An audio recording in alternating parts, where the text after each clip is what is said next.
Hi, everyone. Happy Wednesday. Welcome to Wildcard Wednesday. Thank you for joining us today. My name is Ben Pulaski. I'm part of GeoTab's Learning Center. Our topic for today is transitioning from AOBRD to ELD. So the ELD mandate, of course, first went into effect in December of 2017, but drivers using AOBRDs were grandfathered in for 2 years. So in just a moment, I'm going to be joined by Kyle Dodsworth, one of our ELD specialists, and he's going to get into some of the nuts and bolts between the differences and making the transition. All right, so let's now hand it off to Kyle Dodsworth.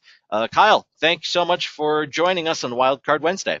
No problem. Thanks everyone for joining today. And this is a pretty interesting topic because we've been looking forward to this date for, well, basically 4 years or more since the ELD mandate was first proposed way back in 2015. So the reason we want to talk about this is, just like as Ben mentioned, there's that grandfathering where a lot of companies are still using AOBRDs, and they basically have 11 months to switch. And we want to get ahead of this as early as possible, and we want to get some good information out there about how to transition from AOBRD to ELD, things to watch out for, some pitfalls, that type of thing, as early as we can so that you have lots of time to make this transition. And hopefully this will help out because there's some questions around different things. So we'll cover quite a few different points as we go through this webinar. So first things first, what is an AOBRD and how is it different than an ELD? So AOBRDs around, they've been around for quite a while. They were based on FMCSA regulations put in place back in the 1980s. There was another electronic recording device that came out and was quickly squashed before the ELD mandate. But the AOBRD is a more simple, kind of stripped down version of what you might think of an ELD. They do still connect into to the vehicle. They record things like engine use and speed and miles driven and dates and times regarding hours of service, but generally they're a little bit more, well, simplified or flexible in that they don't have as many rules and regulations. On the ELD side, well, they reflect obviously the up-to-date FMCSA guidelines as well. They do connect into vehicles, obviously, but there is a much more kind of stringent list of requirements for that connection. So they connect directly into a vehicle's diagnostic port, like an OBD port or a J-bus on a larger vehicle, and they do things like measure motion activity, engine hours, power status, so vehicle on and off, vehicle motion status, and location. And there's a very, very specific list of 4 data points that you need to get off of the vehicle in order for the ELD to work. So much more specific when it comes to that piece.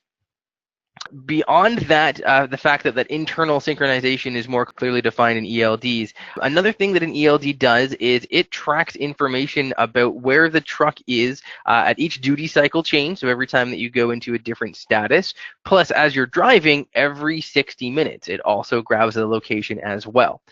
It also mimics a graph grid like you would see on paper. It also tracks unassigned driver time and miles, and this is a big difference between an AOBRD.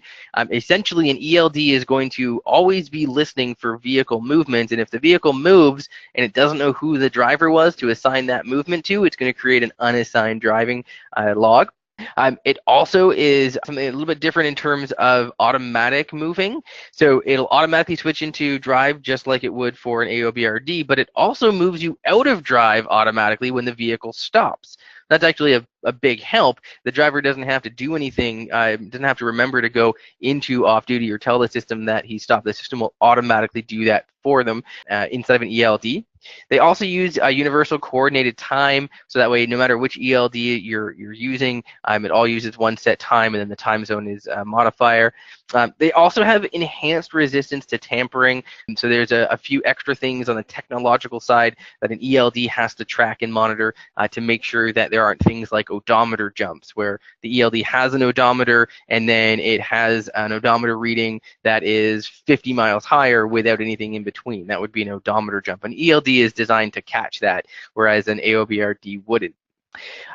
So some of the big differences that we wanted to talk about One is the speed threshold. So in an AOBRD, usually you could configure when you wanted the drive to start. So when do you want to be moved from your status into drive? AOBRDs doesn't really have any kind of specific number.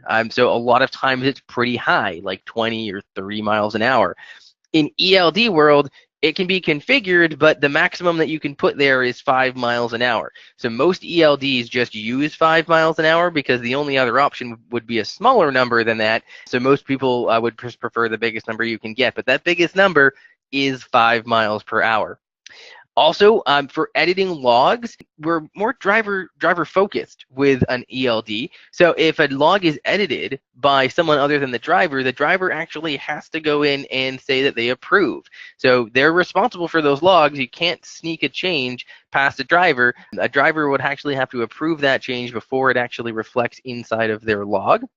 And as well, you can still edit really everything inside of an ELD as long as it's not driving time, which is similar to what AOBRDs were, but now you've got that good audit trail, and all edits have to be approved by the driver. And on that unassigned driving time, so like I said, any time that that vehicle is moving without a driver assigned to it and the ELD doesn't know which driver was behind the wheel, it's going to create these unassigned driving events. You've got to either annotate them to say why they were driven by someone not in the ELD, or move them to a driver if they were done by one of your specific drivers who are under the ELD mandate. That's completely new. An AOBRD wouldn't have that element at all. It's not something that was part of it. And this is one of the bigger changes when you move from AOBRD to ELDs. You've got to have someone on your admin side ready to look at this unassigned driving time. And we'll come back to that a little bit later in the presentation, but it is one of the bigger pieces and probably one of the larger pieces in terms of the administration work when you move between these two different systems. And obviously, it's something we want to talk about. Also inside of an ELD, there's two brand new special driving categories that haven't existed since now. So yard move is when you are in a yard, and this is loosely defined by the FMCSA, but traditionally a yard would be somewhere where the public isn't driving around. So it could be in your yard, it could be a customer's yard, but generally it's an area that is closed off from general public use. But a yard move is something a driver can apply when they're in these special areas, and it doesn't count as driving. And that's really important because a lot of times you do quite a lot of yard moves, and if you did an hour's worth of moving around inside of the yards for your customers during the day, you wouldn't necessarily want to code that as driving. So this is a special driving status that you can use to basically maximize the amount of driving that you do out on public roads. Personal conveyance, that's also something that is inside of the ELDs. Now, this is something that there's lots more information on personal conveyance. We've done webinars on this in the past as well, so we aren't going to get into all the details, but essentially it means that you're moving the truck when you're not actually on duty. So you're not furthering the business. It's something that where you're using the vehicle for your own purpose. You're free to do anything that you like. Maybe it's going to get a meal or go to a hotel, but it's something that you're doing where you have no real connection to the business.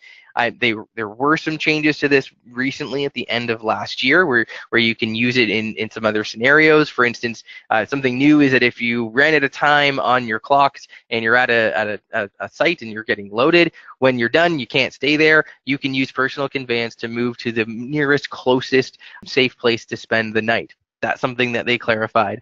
You can also use personal conveyance whether or not you have something inside of your vehicle. This was changed mostly because there are some vehicles that, well, you can't disconnect from. If you're a box truck, you can't just leave that box somewhere and then move the rest of the vehicle. So you can use personal conveyance even if it's laden. The biggest thing to remember generally is that you can't use personal conveyance if in any way you're furthering the business. So if you're using personal conveyance to get closer to your next load or closer back home to your terminal and it's part of the business, you can't use it. But again, more information on this is available through our previous webinars and on the FMCSA website as well. But that's a big change between AOBRD and ELD. You've got these two special driving categories that didn't exist before. So finding the right ELD. If you are one of those customers who has an AOBRD right now and you're wondering, where do I start for finding the right ELD, because there's a lot of them, first thing is you really have to make sure that whatever ELD you're looking at is they are self-certified and they are on the FMCSA's list of registered ELDs. So every ELD manufacturer has to self-certify, provide documentation to the FMCSA before they're listed on the site. And that basically means that that vendor has gone through all of the internal testing, they've tested their files, they've tested their ELD, and they've provided this documentation to the FMCSA. If you are using an ELD that is not on that list, it's something that a DOT officer is easily able to find, very, very easily. And you do not want to be using an ELD that is not on that list, because that means you're basically not using an ELD. And that is a very hefty hit to your CSA scores. So make sure, first and foremost, that any ELD you're looking at is self-certified and on the FMCSA list. Next thing to do is check on that company. And the reason we talk about this is because there are probably right now over 300 ELDs on the self-certified list.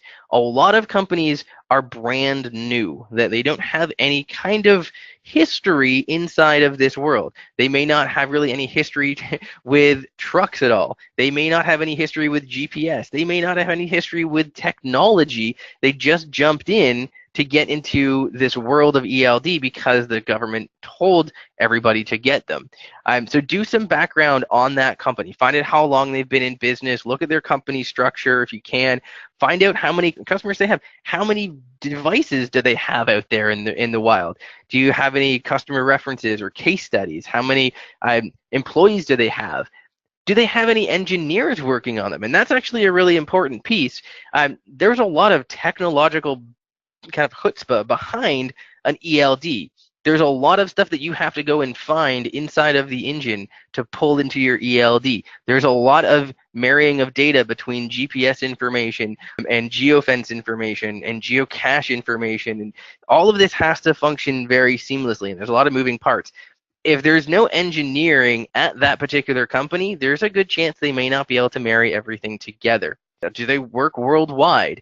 Is it something where you're just going to be stuck driving around only in the US? If you're a company that goes from US to Canada or US to Mexico, make sure that that technology is going to work seamlessly when you cross the borders, because when you come back into the US, that information has to be inside of that ELD somewhere. It can't just go dark when you leave the country. Make sure that they're a company that's going to continually add new features and improve their technology as well. This is something that is brand new. ELDs, again, are only about a year old right now. You want to make sure that the company that you are dealing with is going to commit for long term. This is likely not something that's going to go away. The FMCSA has no kind of idea of slowing down. So make sure that this is a company that's committed to research and development and going the long haul in this world. Solution partners, do they work with any other companies, maybe any other companies that you already work with? Do they work with your routing company, maybe your dispatch company, your maintenance company, maybe even your truck company? If you buy just trucks with Cummins engines, maybe there's a partnership with Cummins. All of these things are kind of extra, but they're going to go a long way in making your ELD life a lot easier, because now you're getting all this information off of these ELDs. With these partners and these relationships, you can get that data to do more heavy lifting for you. You got to pay for an ELD. That's you have to. But if that ELD can also do a lot of other things in your business and make you maybe more money, save you some more time, make it just easier to do your business, it's really more bang for your buck. So look for a company who has lots of partners, not necessarily a company that just says they can do everything themselves, because no telematics company is going to be able to be the best camera company. No telematics company is going to also be able to be the best routing company. So you might want to make sure that they're working with partners, and those best of breed partners as well. And lastly, check into their security policies. This is something that is not talked about much at all in the ELD front, but we are talking about a little black box that's connecting into your engine, and that is then communicating data either through a cable or Bluetooth or Wi-Fi or cellular into some other device. there's a lot of security concerns that could be there, especially with some of the newer technology like Wi-Fi and Bluetooth. There's not a lot of security between those. You want to check in the security policies of that company. Make sure that you're comfortable with that data being flying around there. And this is completely up to you. Obviously, different companies have different risk tolerances, but make sure that that company is looking into the security of their device as well. Make sure that they do penetration testing. Make sure that they have some type of overreaching document that you can read over as the public that talks about security. Where's the data going? Who owns the data? Is it stored in the US? Is it stored overseas? All of these things are part of the security policies, and hopefully the company that you're looking at also looks at these as well. It's again a piece that a lot of people don't think about in the world of ELD, but definitely it's something that you should think about when you're adjudicating different ELD companies. Now, beyond that, the other things that I want to kind of mention, two main things that you might not think about up front is one is the features. Now, features are things that the ELD is going to do that it doesn't actually have to do. The ELD mandate says there's a lot of different things that an ELD absolutely have to do. We've covered some of them. But beyond that, the ELD that you choose should also bring some features to the table that are going to help you out. Rule set support is one of the big ones. Now, most ELDs are going to have at least the federal rule sets, but most companies use a lot more than just that. So make sure that they have the rule sets that you want to be using. Like, do you go into Canada? Are they working on the Canadian rule set? And on that front, while we talk about it, do they know about the Canadian ELD mandate that's coming down the pipeline this year? Are they working on that? That's something that you would really want to know, especially if you go into Canada very often. What about individual states? So individual states have different hours of service rules. Maybe you have a company who does over the road for half of the year, but then the other half of the year your vehicles are staying within the state and you can take advantage of state-specific rules, which are generally more flexible. Does your ELD that you're looking at support those? What about exemptions? The FMCSA likes to have a lot of different exemptions out there, and they seem to give new ones every couple months or so. Do you use one of those exemptions, and does the ELD support that as well? Now, it could be something as simple as the 16-hour exemption, or maybe it's a short haul exemption. Maybe it's something like that UPS exemption that the FMCSA granted for everybody just a couple weeks before the mandate started back in 2018. Maybe that's something that you might want to look at. But make sure that the company that you're looking at in terms of your ELD add some of those extra features in there, because that's going to save your drivers a lot of time. It's going to save your drivers a lot of learning curve as well if they have these features baked in. Lastly, if there's any extra infrastructure that you have to purchase in order to use said ELD, is it something that you already own? If you have to use phones or tablets, is there compatibility with the phones and the tablets that you may already be using? If you're already using a tablet for dispatch, maybe that's a tablet that can double as the ELD. You'd want to make sure that you don't have to have 2 tablets inside of the cab. That's just not going to make a lot of sense. So make sure that it's going to jive with your infrastructure as well, especially if you've already invested in infrastructure. Make sure that you choose something that's going to be able to live in that world, and you won't have to rebuy anything.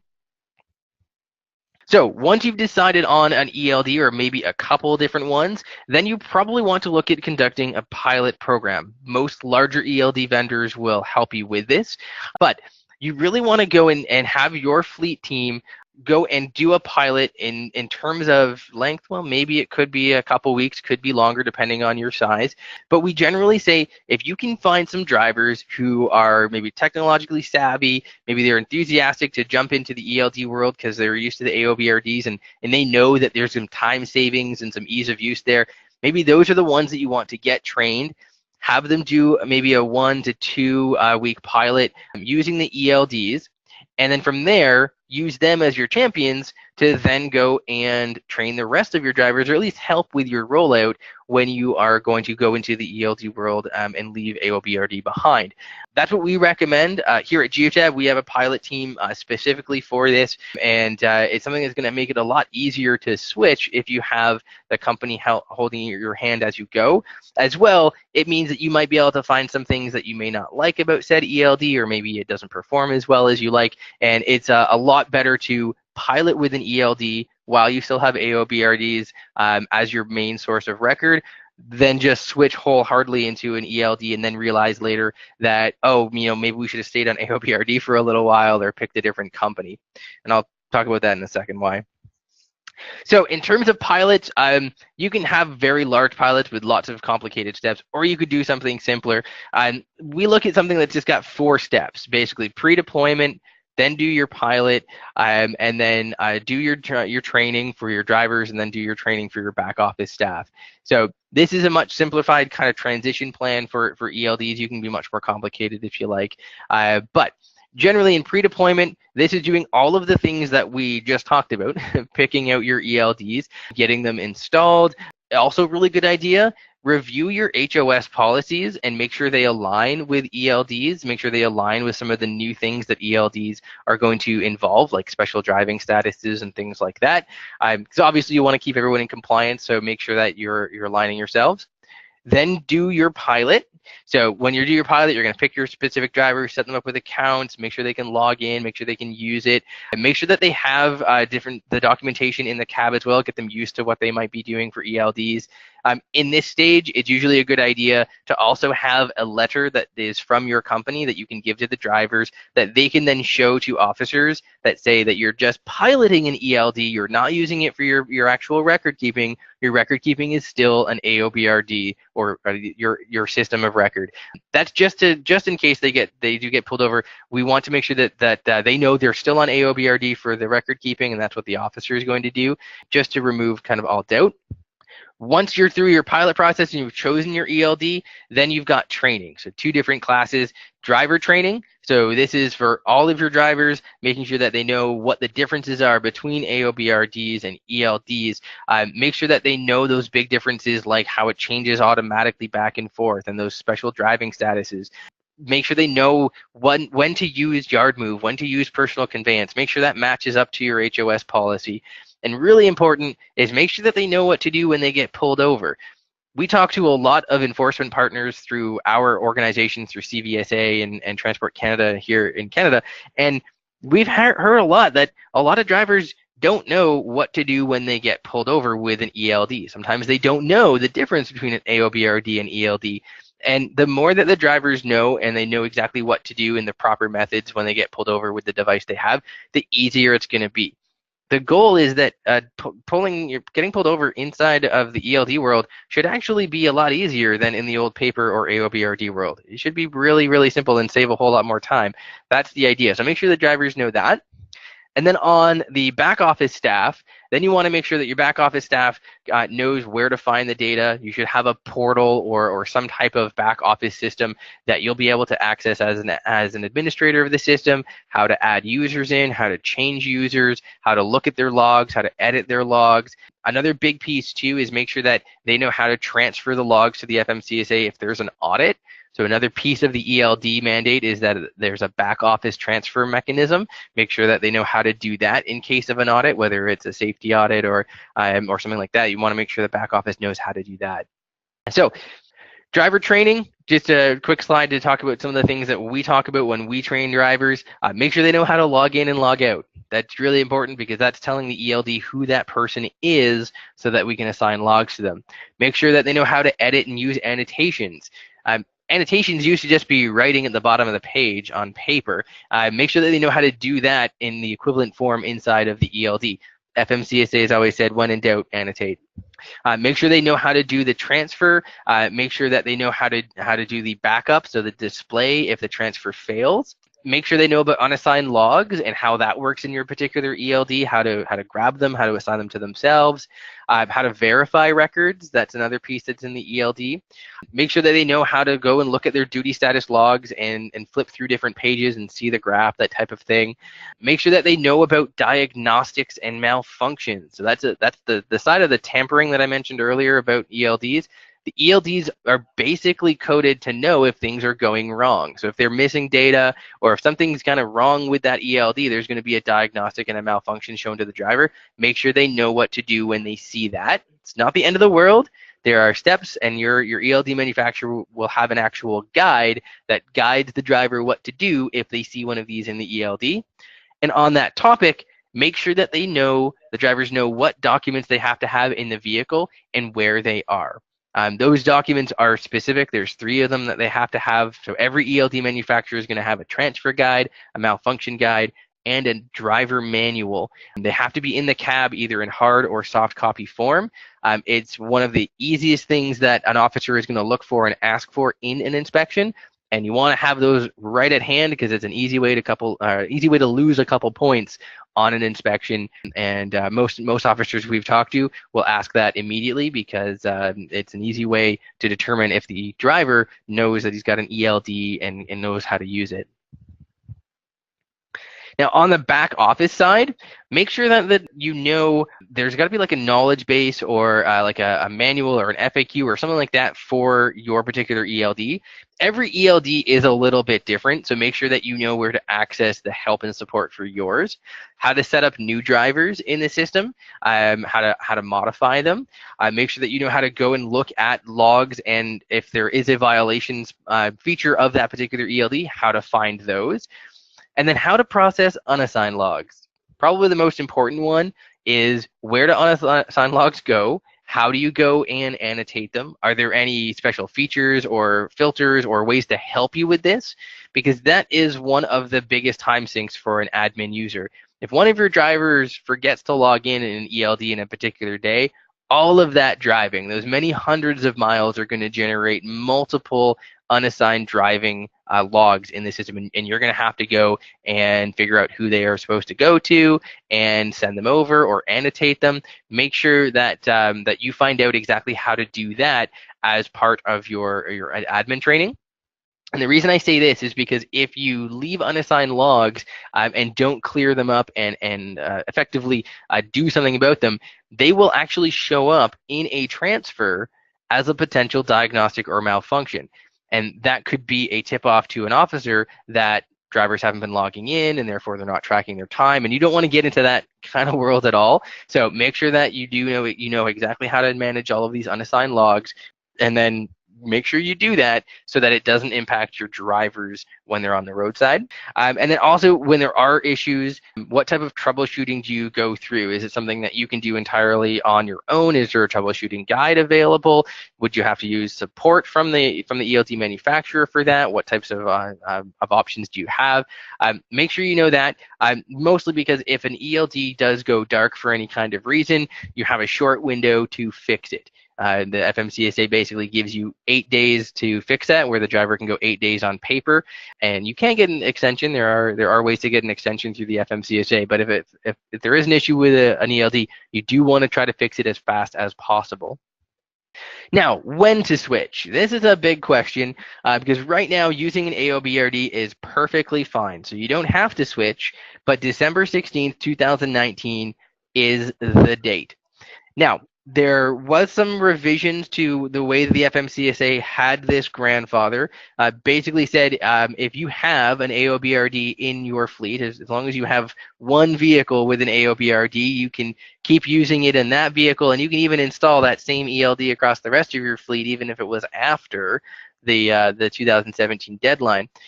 Thing is, if you're currently using an AOBRD, you actually cannot switch it to a new AOBRD. This was clarified actually by one of our partners with the FMCSA at the CVSA conference last year. If you want to get out of your current AOBRD, you have to go straight to an ELD. You can't go to another AOBRD company. And it's something that we really have to watch out for, which means if you're going to make a switch early, you got to switch into an ELD. But why might you want to switch early? Well, there's going to be no soft enforcement period. If you remember back to 2017 in December, between December 2017 and April, it was called the soft enforcement period. We didn't have the FMCSA giving out fines and CSA points for ELD specific things. But that's not going to happen in 2019. So on December 17th, 2019, if you're pulled over, you're expected to have an ELD right away. So in that case, you want to switch a little bit earlier. We'd probably recommend that you would want to start looking into your ELDs now, if you haven't, to make sure that you can start identifying the ones that you might want to pilot. Probably want to pilot them in the late spring, in the summertime, and you probably want to get the switch done by around October, so you've got some time before the ELD mandate kicks in and is absolutely required. Now, benefits of switching early or even switching now is you can obviously take advantage of those faster roadside inspections that I mentioned earlier. So it's something where you can save time for your driver and get them back on the road when they just have to press one button inside of the ELD to send everything into the FMCSA's EROD system. If you've got some type of mix of AOBRD and ELD and drivers don't know which one is which because they changed vehicles and this vehicle had an ELD and this one had an AOBRD, or you have different AOBRDs and different vehicles, that can hold you up in your inspections. And we want to kind of get through these as fast as possible so you can get back on the road and get more miles. So that's one of the big benefits of switching. Also, that smooth transition gives you more time to train your drivers and admin if you've got more time before this deadline. Especially if you do a phased rollout, it gives you more time to get all of your ducks in a row. If you do have any kind of issues, you can iron those out before you actually have to be using an ELD in December.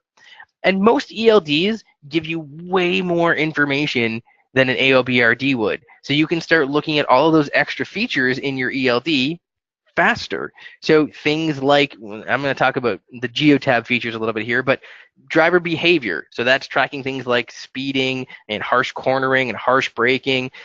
Vehicle maintenance. So with geotab, that's something that just comes along with the system, and you can see fault codes and you can see information about vehicles like oil life and coolant temperatures, things like that. Fuel usage. Again, geotab, that's something that we do. We can also help with IFTA. So we can automatically show you all the driving that was done in every state by every vehicle. That can go a long way to help with your IFTA filing.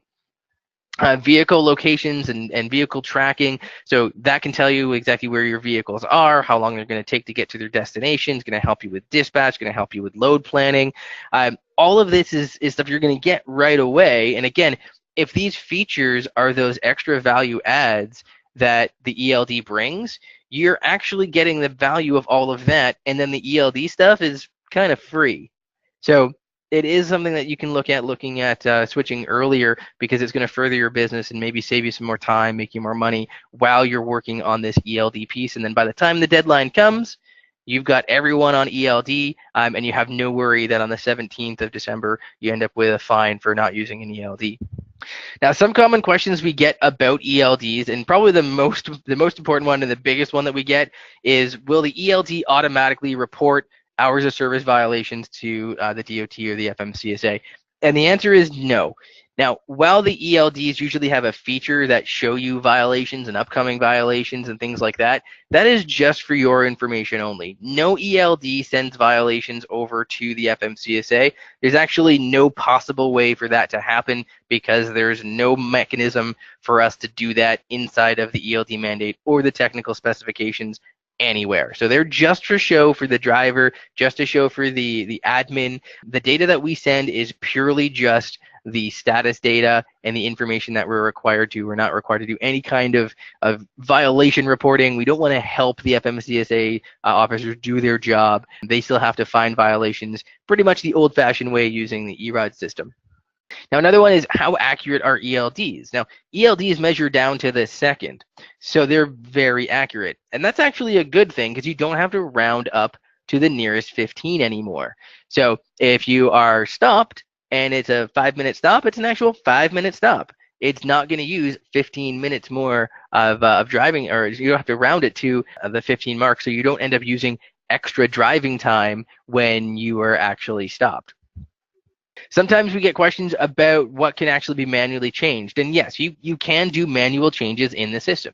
So you can still go in and manually change to on or off and sleeper berth just like you would on paper. And you can also still edit as well. The only thing the ELD locks in is the driving time. So around that, you can still make edits. Just like before, you can go back and you can change if you forgot to log an off duty.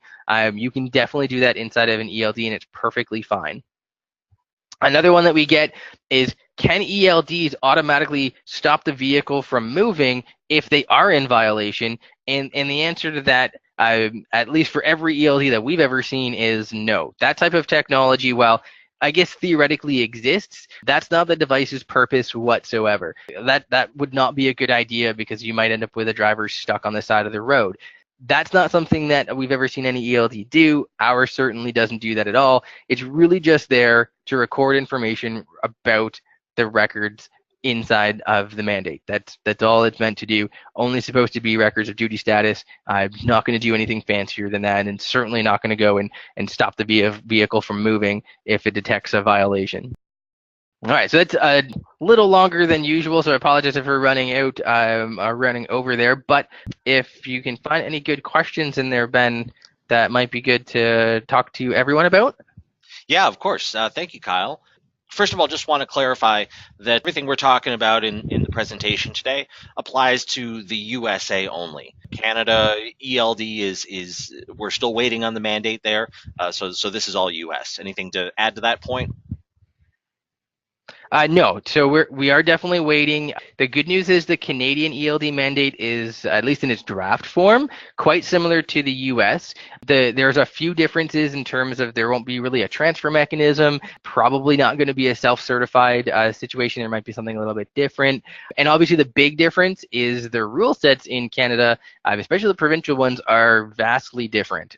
So if you are going to be relying on that type of feature from your ELD, you really want to drill down and make sure that that company knows the differences between the U.S. and Canada, and they're not just, let's say, cheating and going to have you on the U.S. rule set while you're in Canada. That's sort of an important piece. Is the HOS rules in Canada are a little bit more stringent, so make sure that that company is aware of them and has a good relationship with the players up in Canada, such as someone like Geotab, obviously being in Canada. We're quite close to the CCMTA and Transport Canada, but that's really the big thing to watch out for there. We'll get more information hopefully in the spring, worst case maybe in the summertime when the mandate becomes fully published, and then from there we'll see what type of timeline we have. We might have 1 or 2 years before we have to get on the ELD train in Canada, but for all intents and purposes, most carriers go back and forth between the two, so they're already on ELD. There's no requirement yet for Canada, and we don't know what it will be until it comes out. Yeah, so more to come on that, definitely. Yep. In the future. So we had a question here about yard move, and correct me if I'm wrong. As I understand it, according to the FMCSA, we cannot automatically apply a yard move when they move in a specific zone. Is that correct? Correct, and we asked for that. Given that we're a telematics company and we have geofences already, that was something that we actually asked specifically. It's like, hey, can we just switch them into yard move when we know they're in a yard? And FMCSA hard no on that. Now, that being said, and again, we'll talk about our Geotab in terms of our system and our ELD, is we do have a mechanism where you can have a message be sent to the actual device, so the phone or the tablet the driver is using, that pops up, and actually most of these will do text-to-speech when they receive these messages to tell the driver and remind them that they're entering a yard, so to use yard move. That's the best you can get because you can't automatically press the button. On that note, though, I do want to talk about a feature that we are releasing in the 1901 release, which is the upcoming one. Probably within a couple of weeks, it'll start rolling out, and that is that UPS exemption that was granted around yard move. What that means is that once they turn on yard move, you can rely on a geofence to turn it off. So if you enter a yard and you got to do 5 or 6 stops, it just stays on. You press yard move when you get there, and it'll stay on until you leave the yard. That is something that the FMCSA allows, and it'll be in that next release. We're pretty excited about it because we haven't seen anyone else support it yet. But that is something that we can do. It's an automatic off, so it turns you off of yard move automatically as long as you turn yourself on. That was a bit surprising that the FMCSA allowed that automatic change, but in terms of turning it on, no automatic. They were a no on that one. A couple questions here about our product specifically. So is Geotab Drive an ELD or an AOBRD? What Geotab device is currently ELD self-certified? So the answer that we are an ELD. So we were an AOBRD up until the 2017 deadline, and then we switched entirely over into ELD. So it is an ELD. In terms of the device, we have multiple devices. Our Go devices have different versions, anything from version 6 or higher, with the app on a cell phone or tablet with cellular connection. is considered part of our Cloud ELD framework. So you could have a Go 6, a Go 7, a Go 8, and they'll all function identically, perfectly within the mandate, obviously as long as you're pairing it with a phone or a tablet with GeoTab Drive installed. More details can be found, actually, if you go onto our compliance page on our website. There's more details there. But we are 100% an ELD entirely. Do you have any data off the top of your head how many active ELD users we have out in the wild? In terms of drivers, we're probably at about 185 to 190,000 drivers, with probably 160,000 devices using ELD. So they have hours of service turned on. Keep in mind, our actual ecosystem worldwide for all of our devices right now is somewhere around 1.45 million. So our pedigree is quite deep when it comes to the world of telematics. And we liaison a lot with partners in this space as well. But those are some numbers just sort of off the top of my head. Do you have any suggestions or best practices if you have a customer that's transferring or converting from another vendor's AOBRD to GeoTab Drive? So in dealing with, for example, the 7-day cycle, and they're kind of having to juggle two different systems at once. Yeah, now, in that kind of scenario, because you may not want to go whole switch to ELD right away. Like, let's say if you're piloting. So if you're piloting, having that document that states what your actual electronic device of record is really important. Now, when you do make the actual switch, so let's say that you switch a driver, and on the first day of using the ELD, he's pulled over and needs to do an inspection. In that case, they're able to use really any combination to get that cycle's worth of information to the officers. So in that case, they would be able to use, if they can still access the AOBRD, for instance, if it's like on the same phone, maybe in a different app, they might be able to use that. They could also, if you wanted to, import that log information into GeoTab. That's a function that is also available within GeoTab. You can import HOS logs, so that way everything that was in the AOBRD for those previous 7 days is now inside of the ELD. You could also print out the logs from the AOBRD if that's a possibility, and have a paper copy, because as long as it's less than 8 days in a rolling 30, those paper logs would be perfectly fine. So the officer would look at the paper logs for, let's say, the last 6 days, and then the 7th day being today would be inside of the ELD, or really any combination of that would work as well. It really depends on what is available from your AOBRD. So if your AOBRD doesn't support the ability to print things out, then you'd have to look to see if you can have them in an electronic format on the driver. If it doesn't do that, you might have to look at pushing out, maybe they can do an Excel file, and then we can consume that and put that into GeoTab.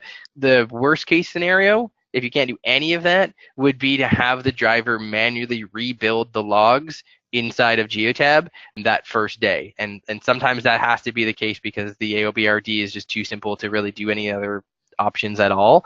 But that might be the safest bet, but it really depends on your AOBRD. As long as you've got a combination of paper or AOBRD or ELD that covers that 7-day period, you are okay. Another note as well, if you do ever have someone who is using an AOBRD and an ELD at the same time, people are always wondering if that counts as 2 books. And the answer from officers that I've spoke to is, as long as the books are identical, you're okay. So it's not two separate books. It's just 2 different ways of capturing the same information. So we've got, sometimes some drivers have one system, like they use an electronic system for Canada and they use an ELD in the US. And as long as both of them match and they have the same dates and the same numbers and the same statuses all the time, it's just the same logs just being interpreted in 2 different ways. So that's something that you can also kind of rely on as well. As long as the logs are identical, you're not outside of any kind of law. Are there any plans on the roadmap for a direct connection between the tablet and the Go device? So that way, if the customer loses cell coverage, they can still transfer their logs to the Drive app. Yeah, that's a great question, and there actually is. So we're working on a solution using one of our IOX cables, or input-output cables, called IOX USB. It's traditionally it's been used just to provide an extra place to plug in a USB for power, but it also can transfer data. So likely in not the next release, but the one after, we will have at least more information on this, where an Android phone or tablet will be able to use the regular micro USB or USB-C cable, plug it into this iOX USB cable into the side of the Go device, and when the Go device detects that the cellular connection is lost, it will start sending its data through that cable into the Drive app that way as a backup, and then when cellular comes back, it'll flip the other way. So it can be like a seamless situation. We're testing it right now, so it'll definitely be out this year. The only caveat being that it will be for Android only at this point. The hardware firmware around Apple and using a cable like that is kind of impossible right now. We're looking into it, but for now we're definitely going with Android, and hopefully we'll have a solution for Apple devices if anyone does use iPhones or iPads out there in the future. But definitely for Android by the middle of the year for sure. Is there any sort of way to tell if a user is using an AOBRD or an ELD, or do we have to rely on them knowing what they're using? That's a good question, actually. In terms of what officers have asked, so I've talked to a lot of officers, and what they ask is they actually ask what documentation they have with them, because the driver would normally give them either like a one-page certificate of AOBRD compliance or those 3 documents that the ELD requires, and that's what a lot of times they use to know what they are doing, whether it's an AOBRD and ELD. And it's actually a really good, elegant, simple way to do it, because if you're actually inside of the system, it's hard to know. But one way that you can always tell is if there is an inspection mode. Now, again, there could be an inspection mode in both an AOBRD and an ELD, but the difference is in an ELD, when you're in the inspection page and you're on that display option, it will absolutely have an ELD identifier field that's required to be there as part of the mandate. So if it has an ELD identifier section, a field on the inspection mode display option, then it's an ELD. That's the surefire way to tell, because otherwise a lot of them look very similar. And I will say too, there are a lot of companies that have AOBRDs that can run ELD software just by calling them and upgrading them, so they can kind of run in dual mode. So that's why it's difficult to look at them. They might look identical in terms of how the driver interacts. They might have the exact same buttons, they might have the exact same settings, they might automatically go into on and off just like an ELD, but it's running in AOBRD mode, and you wouldn't know until you were to actually look into the documentation, that field in that display option when you go into like inspection mode or whatever they might call it, something different. But look for the inspection display, and it'll have an ELD identifier code, and it probably says like the company name or something like that. That's the surefire way in the app to know, assuming it's an app. Great, thanks, Kyle. No problem. Thanks, guys. Thanks, everyone. Have a great day.